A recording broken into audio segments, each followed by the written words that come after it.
Hey, what's up guys? This is Phil again. In this video, I'm just giving continuity to the last video when I started making this utility closet.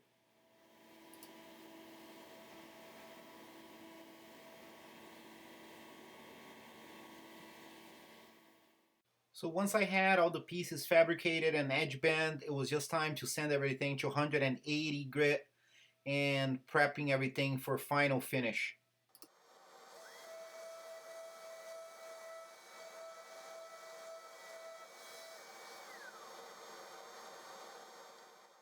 One of the things that I did to make work easier on myself, I ended up labeling the doors with the blue tape. Then once that I was ready to start finishing the panels, I just transferred the label, the notes into the hinge cup so I wouldn't lose direction of the grain.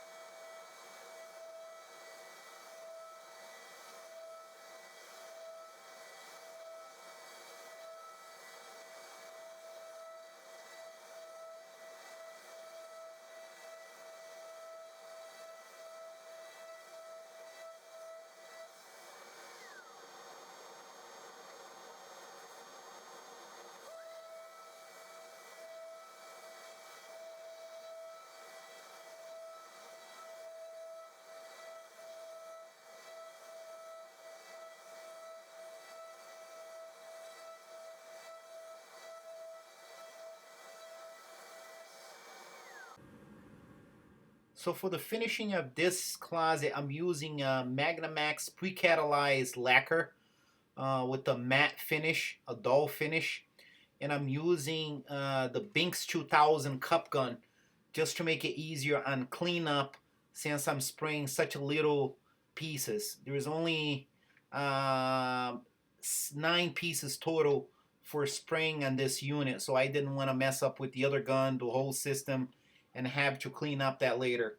So this is going to be the best option to finish this unit. So whenever you're using lacquer, you should always follow the guidelines from the manufacturer as far as thinning it down. In this case, it's a ratio 10:1. So I just use a little bit of lacquer thinner from Campbell, the same manufacturer, from the lacquer to thin it down just so it flows nicer.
So my method of finishing is I just seal coat everything on all edges and all surfaces. Then I let it dry for a few hours, or at least until I can. It's dry enough so I can sand it the pieces, and it's gonna be dusting off. You don't want to be sanding this when it's wet because it's just gonna clump up on you and it's gonna make a mess as you're trying to finish the pieces. Then once that I send it in between coats, I just do another 2 final coats. So each piece, each surface is gonna have three finish coats on each surface.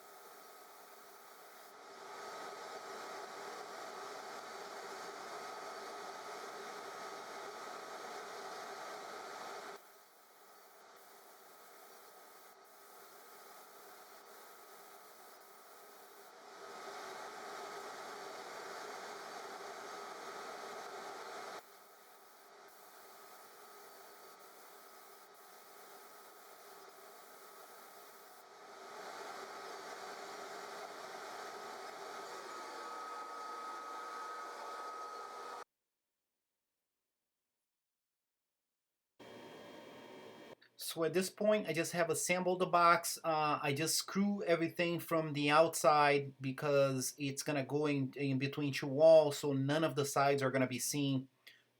You get to see that in a little bit. I'm gonna have 2 long fillers going alongside of it, and it's gonna be scribed into the walls.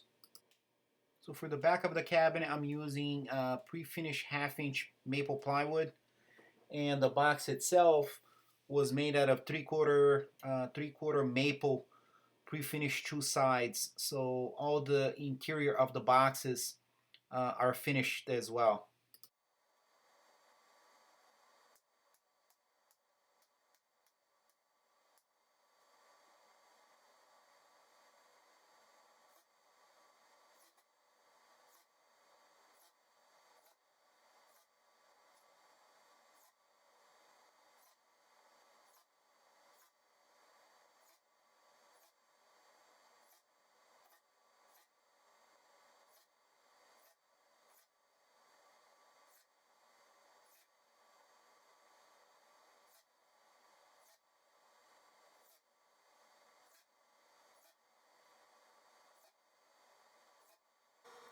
So for the shelf of this unit, I only had one upper shelf, so I decided to use the iron to iron on a piece of edge band, since it was such a small piece to do, and it works just as well as the heat gun.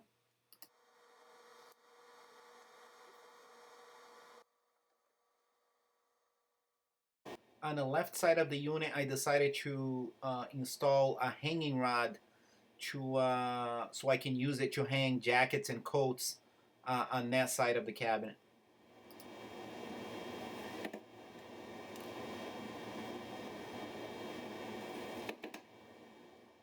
And this is the part of the video I'm gonna ask you guys to subscribe to the channel if you haven't subscribed it yet. That's gonna let YouTube know that you guys are enjoying the content that I'm putting out and enjoy the videos.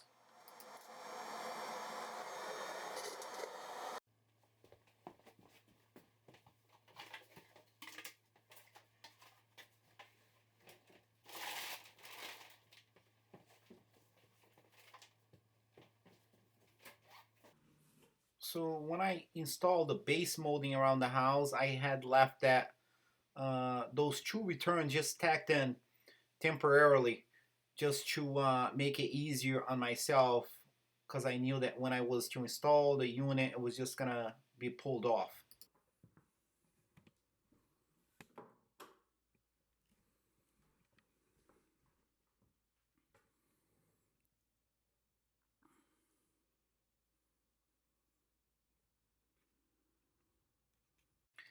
So at this point, I was just double checking my diagonal measurement, the longest point of the unit.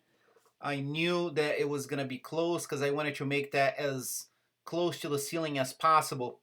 So I knew that I had about 1/2 inch to spare, but I was just double checking it to make sure that I didn't hit the ceiling when I stood the unit up.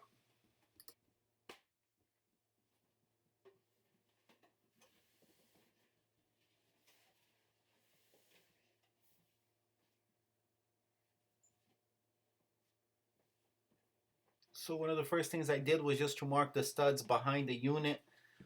just to make sure that I could fix that into a stud in a back wall. So I just use my stud finder, my magnetic stud finder.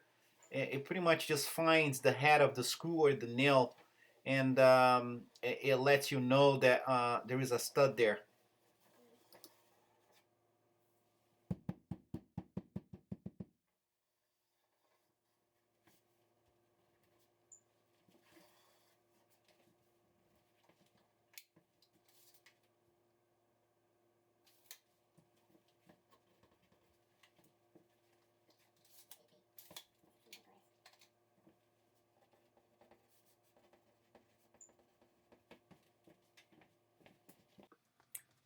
So the next thing to do was just to push the unit in place in between the two walls.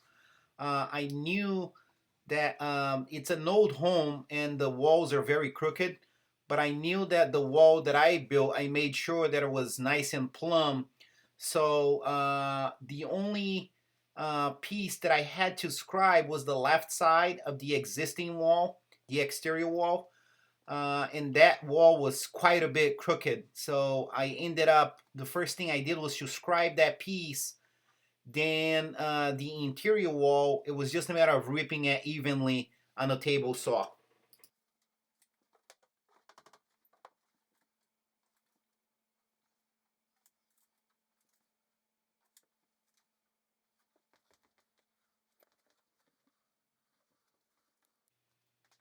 And the best way that I find to scribe a finishing piece is just to use a blue tape.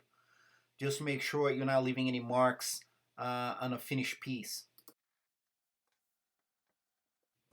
So I don't know if you guys can see on camera, on the top of this side filler, there's about a 3/8 of a gap on part of the wall, and in the middle, there's about an eighth, and on the bottom, it touches evenly. So I'm gonna use what it's called a scribe. In essence, it's just like a compass, which you're gonna place the hard tip up against the wall and mark it with the pencil, and it's gonna trace the shape of the wall. So when you cut it, it's gonna make a perfect fit up against the wall.